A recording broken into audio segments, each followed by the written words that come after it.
conseiller un livre que j'ai découvert cet été et qui s'appelle Les veines ouvertes de l'Amérique latine, c'est de Eduardo Galeano. Alors l'auteur, ça a été un journaliste uruguayen qui a été exilé ensuite au Chili et qui raconte en fait très bien le processus de pillage du continent à l'échelle entière.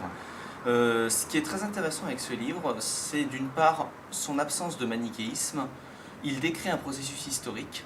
C'est un livre engagé, qui est clairement marqué par la thèse marxiste, mais ce n'est pas un livre de propagande politique, en cela qu'il ne cherche pas forcément à prendre parti pour un camp contre un autre. Par exemple, l'auteur dresse notamment des éloges au mouvement nationaliste plus ou moins de droite, ou au mouvement populiste dans le style de ceux de Perón en Argentine. Ce n'est donc pas un ouvrage qui est destiné à faire la promotion forcément d'un gouvernement marxiste, mais plutôt à expliquer comment les gouvernements d'Amérique latine se sont laissés peu à peu déposséder de toute leur richesse, comment dans les bases mêmes en fait, de l'histoire de ce continent, il y avait les bases d'une grande pauvreté.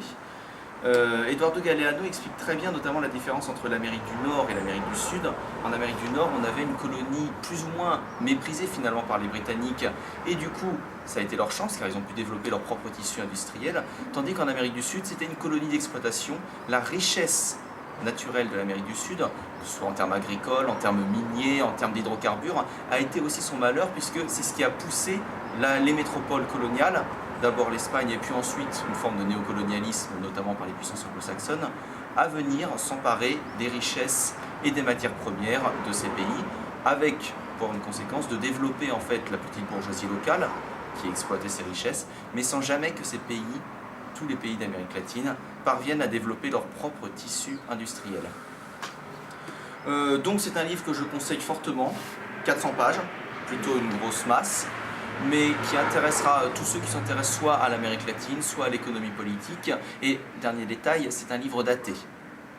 Il date des années 70, il a été publié en 70 pour sa première édition, donc évidemment il faut le lire avec notre regard d'aujourd'hui et bien comprendre, éviter l'anachronisme. Ça reste quand même intéressant pour comprendre l'histoire de l'Amérique latine, pour comprendre le processus de domination du continent et peut-être aussi pour comprendre les origines idéologiques des mouvements nationaux populistes qu'on a vu se développer un peu partout sur fond socialiste en Amérique latine, que ce soit Hugo Chavez au Venezuela ou par exemple Evo Morales en Bolivie. Donc pour ceux qui ont le temps de lire ce livre, premier conseil de lecture de l'été.